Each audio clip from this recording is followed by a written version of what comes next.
L'éducation, en ce moment, c'est un vrai bouillonnement. Pas vrai? On a une avalanche de nouvelles technologies qui nous promettent monts et merveilles. Mais bon, au milieu de tout ce battage médiatique, comment on fait pour savoir ce qui marche vraiment et ce qui n'est qu'un gadget sympa? C'est exactement la question qu'on va explorer ensemble. Allez, on attaque direct avec une question un peu provocatrice. Est-ce qu'une expérience immersive comme un jeu vidéo pourrait vraiment, mais vraiment, être plus efficace qu'un bon vieux manuel? Cette interrogation, elle est au cœur de notre analyse d'aujourd'hui. Ok, voilà le programme qu'on va suivre. On va commencer par la révolution de l'apprentissage, puis on verra le défi de l'évaluation, comment prouver ce qui fonctionne, le gros problème du passage à l'échelle, et on terminera sur quelque chose d'important, le coût caché de l'innovation. On attaque notre première partie, la révolution. On entre dans ce qu'on appelle la société apprenante. Mais qu'est-ce que ça veut dire au fond? L'idée, elle est assez simple. L'apprentissage, eh bien, ce n'est plus seulement l'affaire de l'école. C'est devenu omniprésent. Ce qui change absolument tout, en fait, c'est notre relation à la connaissance. Réfléchissons-y. Avec l'info à portée de main 24/7, le plus important, ce n'est plus tant de mémoriser des tonnes de faits, mais plutôt de savoir où les trouver, comment s'assurer qu'ils sont fiables et surtout, qu'est-ce qu'on en fait après. Ok, mais tout cet enthousiasme pour l'innovation, ça nous amène à une question qui fâche un peu, celle de la preuve. Et c'est là que les choses se compliquent sérieusement. Parce que, soyons honnêtes, avec cette marée d'outils, de jeux, de plateformes, la question cruciale, c'est celle-ci. Sur quelle base est-ce qu'on décide qu'une méthode est meilleure qu'une autre? Les belles promesses et le marketing, ça ne suffit plus, on est d'accord. Et c'est précisément là qu'intervient ce concept clé, l'éducation fondée sur les preuves.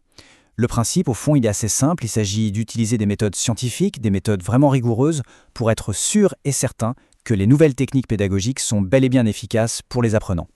D'accord, mais concrètement, comment on fait pour obtenir ces fameuses preuves? Plongeons un peu dans la boîte à outils des chercheurs. Alors voilà, imaginez une sorte de pyramide des preuves. Elle classe les méthodes de la moins fiable à la plus solide. Tout en bas, au niveau 0, on a quoi? Les témoignages, les anecdotes, le fameux « ça a marché pour mon cousin ». Ensuite, on monte d'un cran en rigueur, la recherche en labo, puis les observations directes en classe.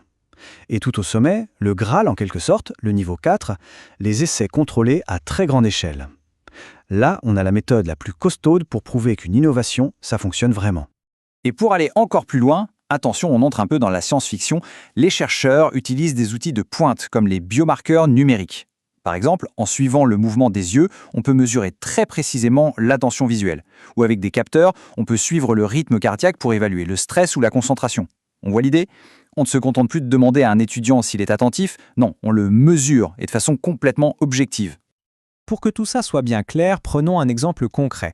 Des chercheurs de l'université de Poitiers ont eu une idée assez géniale.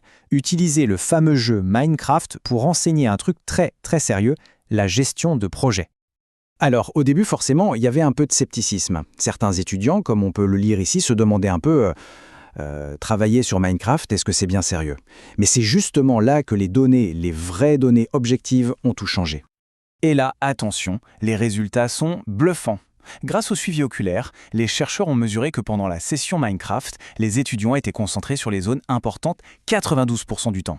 92%. Comparez ça à un cours plus classique où on tombe à 75%. Ce n'est pas juste une petite différence, c'est une preuve mesurable et super significative de l'impact sur l'engagement. Donc, ok, l'expérience Minecraft a été un vrai succès. Super. Mais, et c'est un gros mais, est-ce que ce qui marche super bien en labo avec un petit groupe peut fonctionner pour des millions d'élèves? Ça, c'est le fameux défi du passage à l'échelle. Et cette comparaison, elle illustre le problème à la perfection. D'un côté, le projet pilote, des profs volontaires, super motivés, plein de soutien technique, et puis l'effet de nouveauté qui joue à fond. De l'autre côté, la dure réalité d'un déploiement national, des ressources limitées, des motivations, disons, variables, et la routine qui finit par s'installer. C'est ce gouffre entre les deux qui explique pourquoi tant d'innovations qui semblaient géniales finissent par échouer à grande échelle. Et pour finir, on va prendre un peu de hauteur, on va élargir la focale. Parce qu'une évaluation vraiment complète, eh bien, elle ne peut pas se contenter de mesurer les notes à un examen. Non, elle doit prendre en compte l'impact sociétal, l'impact global.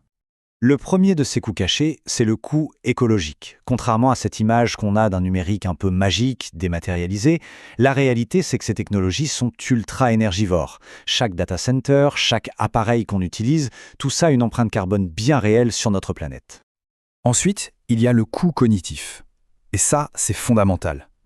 Si on se met à déléguer systématiquement toutes les tâches un peu complexes à une intelligence artificielle, qu'est-ce qui va arriver à nos propres compétences? Notre capacité à prendre des décisions, à exercer notre esprit critique, ou même à gérer nos émotions, elle risque tout simplement de s'atrophier. Et enfin, il y a le coût relationnel. Et celui-là, il est peut-être le plus important de tous. À force de passer notre temps à interagir à travers des écrans, c'est notre manière même de créer du lien qui pourrait être bouleversée.